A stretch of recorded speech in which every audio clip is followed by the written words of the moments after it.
মা ওই রকম বারণ করে না রাখলে তো টুটু কখন ওকে ডেকে নিত। তা ডাকলেই কি আসতো? বসতো টুটুর জায়গাতে? এখনও তো বসলো না। বলে উঠল, শরম আছে না হামারা? শরম কথাটার মানে জানে টুটু, তাই বলে ওঠে, কাহে শরম, আমি তো অনেকক্ষণ বইঠেছি। এতক্ষণ পরে টুটুর বাবার যেন খেয়াল হলো টুটু বলে একটা ছেলে আছে তার, তাই কথা বললেন। তবে বই থেকে চোখ তুলে নয়, চোখ রেখেই। বলে উঠলেন, টুটু, হঠাৎ রাষ্ট্রভাষা ধরলে যে? টুটু এবার বলে উঠল, বাবা, ইনি বাঙালি। টুটুর বাবা বইতেই মুখ রেখে বললেন, ভালো, বৈঠো বৈঠো না তুমি, শুনলে না বাবাজি বলেগা ভালো। টুটু ওর কোটের একটা কোণ ধরে টেনে বসাতে চেষ্টা করে। লোকটা যে বসতে পেলে বেঁচে যায় তা বোঝা যাচ্ছে তাকে দেখে। তবু সে পাশের মহিলাটির দিকে সংকোচে তাকায়। টুটু এবার অধিকার বোধ খাটায়, সদম্ভে বলে, ওর দিকে তাকিয়ে কি দরকার, তুমি তো আমার জায়গায় বসছো।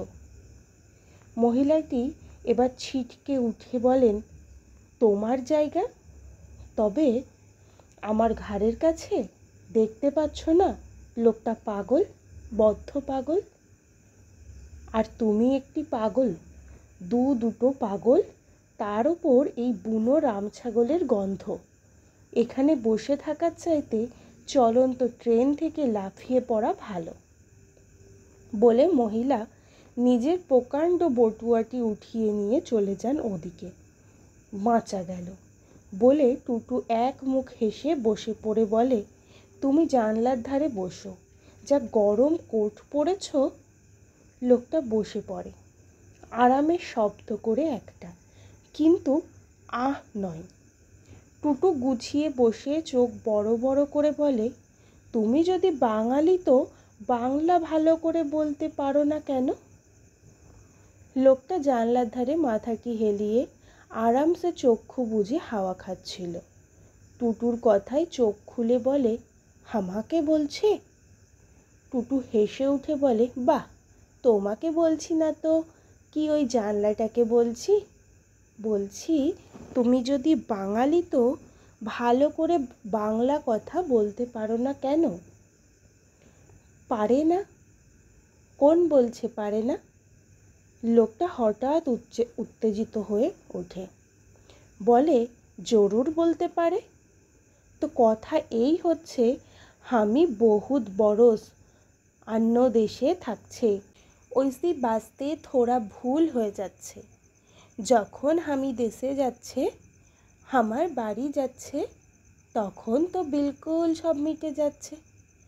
এখন আমি বড়ি ভাজা খাবে, মোচা ঘন্ট খাবে, ব্যাস একদম বাঙালি হয়ে যাবে। টুটু হেসে ওঠে, বলে, বলছো যে বাঙালি, আবার বলছো বাঙালি হয়ে যাবে? হয়ে যাবে নয় মশাই, হয়ে যাব। কোথায় থাকতে তুমি? অনেক অনেক দেশে, তাই না? লোকটা যদিও খুব ক্লান্ত ছিল, তবু টুটুর প্রশ্নে আশ্চর্য হয়ে উৎসাহিত গলায় বলে, ওই কথাটা কোন বলছে তোমাকে? টুটু গম্ভীরভাবে বলে, কে আবার বলবে, তোমার ওই কিংভূত সাজি বলেছে। কিংভূত মানে জানতা হ্যায়?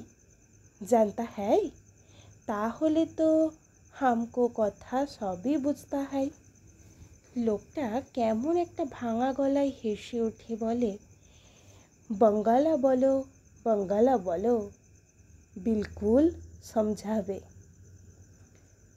টুটু ওর কাজ ঘেঁষে বসেছিল।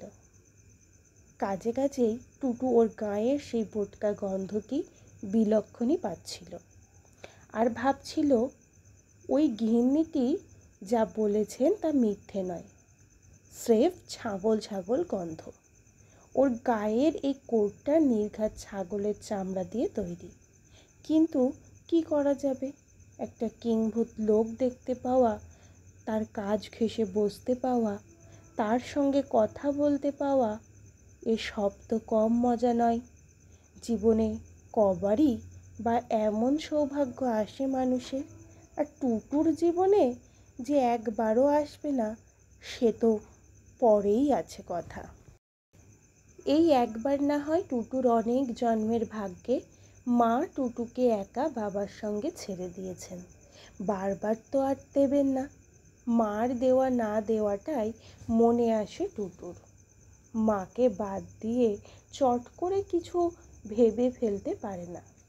ভবিষ্যতে টুটু বড় হলে যে ওসব কথা থাকবে না, বরং টুটুই মার ব্যাপারে গার্জেন হবে তাও খেয়াল হয় না।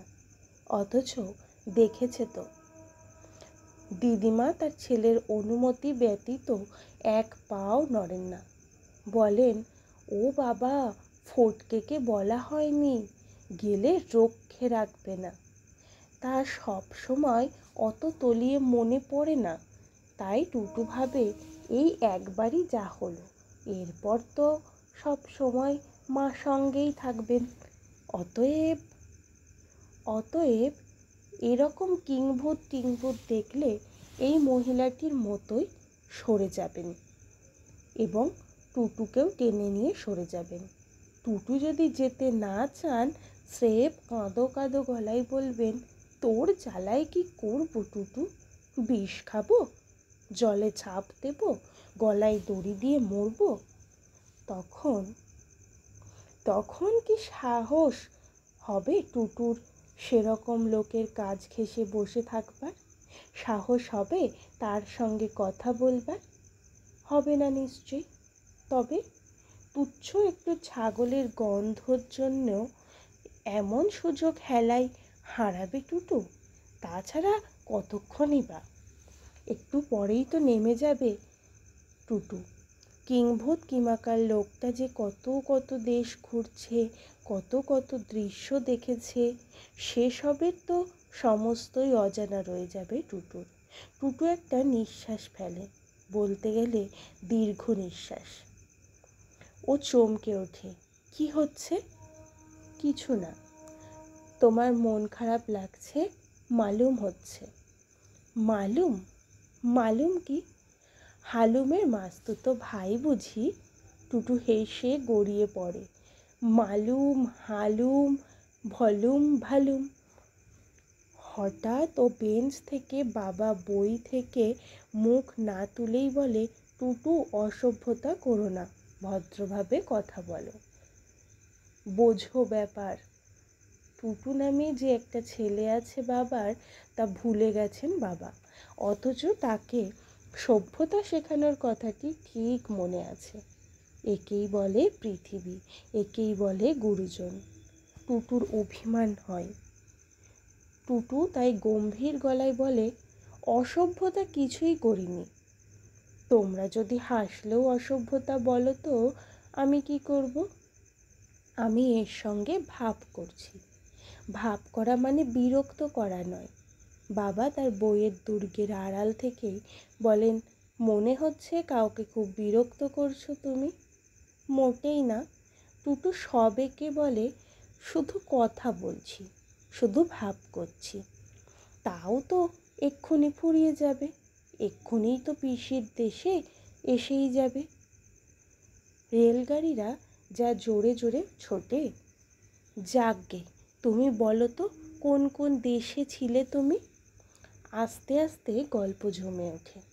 কিংভূত লোকটা বলে, কত কত দেশ দেখলাম, কত কত মুলুকে গেলাম। ও কি খেয়াল আছে? তব কি আমি একটা।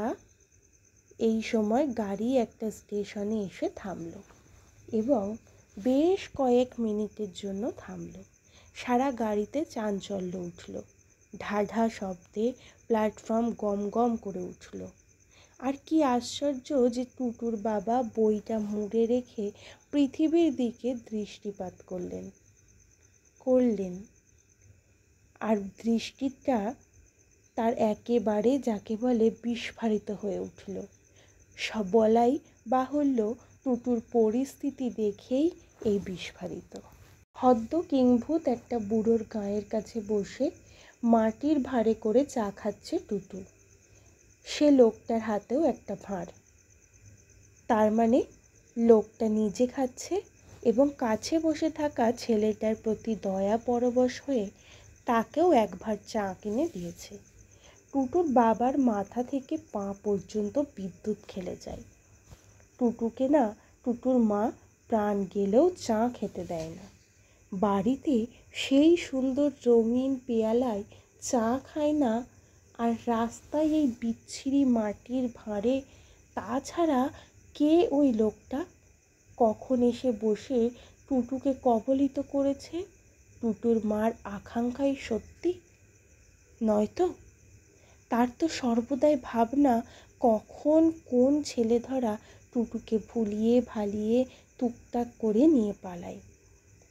টুটুর বাবা যদিও এসব কথা শুনে বকেন, বলেন দেশ শুদ্ধ এত ছেলে কারুকে ধরছে না, তোমার ছেলেকেই ছেলে ধরা ধরে নেবে। টুটুর মাও রেগে রেগে বলেন, নেবে না কেন? নেবেই তো। দেশ শুদ্ধ ছেলে তোমার ছেলের মতন বোকা? দেখতে পাও না যত রাজ্যের বিচ্ছিরি বুড়ো নোংরা ভিখিরি এইসব লোকের দিকে তোমার ছেলের ঝোঁক? তাদের সঙ্গেই ডেকে ডেকে ভাব করা। টুটুর বাবা অবশ্য এসব কথা বিশ্বাস করতেন না, কিন্তু আজ হঠাৎ ওই অদ্ভুত কিংভূত কিমাকার লোকটার পাশে টুটুকে দেখে এবং ওর দেওয়া চা খেতে দেখে বিশ্বাস করলেন। আর তখনই হঠাৎ বিস্ফারিত ঘটল।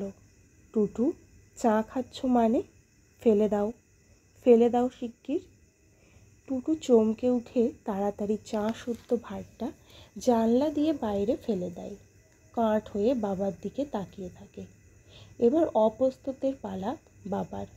টুটু যে সত্যি অমন এক কথায় ফেলে দেবে চায়ের ভাতটা, তা বোধ হয় বাবা আদৌ ভাবেননি। তাই অপ্রতিফের গলায় বললেন, ব্যাস, বাবুর কি রাগ! একবার বলেছি বলে। এসো, এদিকে সরে এসো, আমার কাছে এসো, ভালো চা খাওয়াবো। টুটু যদিও বা বাবার বকুনি খেয়ে চুপ ছিল, কিন্তু এই সহানুভূতির ধাক্কায় চুপ করে থাকতে পারে না।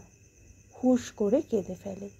কেঁদে ফেলে বলে, চাই না, চাই না তোমাদের ভালো চা খেতে। কান্না। টুটুর বাবা অসহায় বোধ করেন।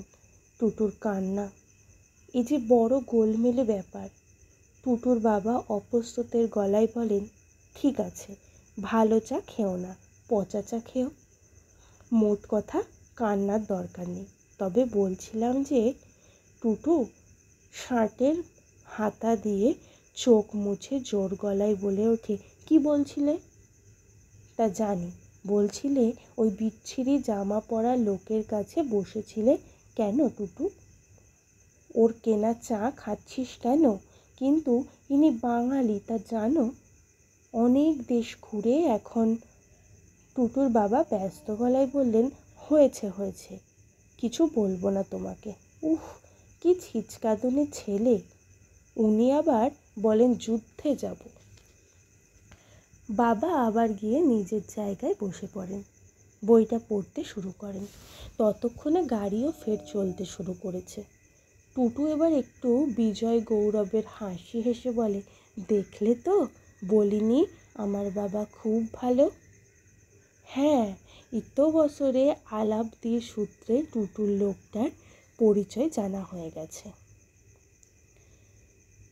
যে বঙ্গালা বুঝতে পারে, বঙ্গলা শিখতেও পারে, শুধু ঠিকভাবে বলতে পারে না।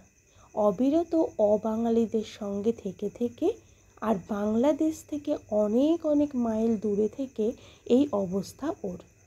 গাড়ি আবার চলতে থাকে। টুটু বলে, কই, বললে না তো, এত গরমে তুমি ওই মোটকা একটা লোম লোম গরম জামাটা পরে আছো কেন? কিংভূত একটা নিঃশ্বাস ফেলে বলে, ওইটা বহুত কষ্টের বাত হচ্ছে টুটুবাবু। একটা ছাগল অনেক দিন আমার সাথে থাকলো, ওটা আমাকে বহুত জাস্তি ভালোবাসতো। দিন ভোর আমার সাথে সাথে বেড়ালো, রাত ভোর আমার পাশে ভি নিদ গেল, আর একদিন পাহাড় থেকে পড়ে মরে গেল। আহা, ইস! টুটু শিউরে ওঠে। মরে গেল? গেল তো আমার টানে বহুত কষ্ট হলো। তখন ওর ছালটা দিয়ে কোট বানিয়ে নিলাম। তো ভাবনা হলো কি ওটা আমার সাথে সাথে আছে। ছাগলের ছালটা দিয়ে কোট বানিয়ে পরলে মনে হবে সেই পোষা ছাগলটার সঙ্গে সঙ্গে রয়েছে। এমন অদ্ভুত কথাটা অবশ্য ঠিক বুঝতে পারে না টুটু, কিন্তু ওর দুঃখটা বুঝতে পারে, তাই চুপ করে থাকে। একটু পরে কিংভূত বলে, তুমি খুব ভালো ছেলে আছো, তোমারে আমার জাস্তি ভালো লেগেছে, তোমার বাড়ি আমি একদিন যাবে। হঠাৎ বুকটা কেঁপে ওঠে টুটুর। এ কি, এ কথা বলছে কেন? তবে কি তবে কি মার ভয়ে সত্যি ছেলে ধরা? নিশ্চয়ই কিছু মন্তর পড়েছে, তাই ওকে আমার এত ভালো লেগেছে। নিজের অজান্তে টুটু একটু সরে বসে, কিন্তু কিংভূত ঠিক জানতে পারে, আর সঙ্গে সঙ্গে একটু হেসে বলে, বাড়ি যাব বলে টুটুবাবুর ডর লাগছে? আমি কি তোমাকে ধরে নিবে? আমি তো এখনো আমার নিজের বাড়ি যাচ্ছি, 50 সাল 60 সাল বাদ বাড়ি যাচ্ছে।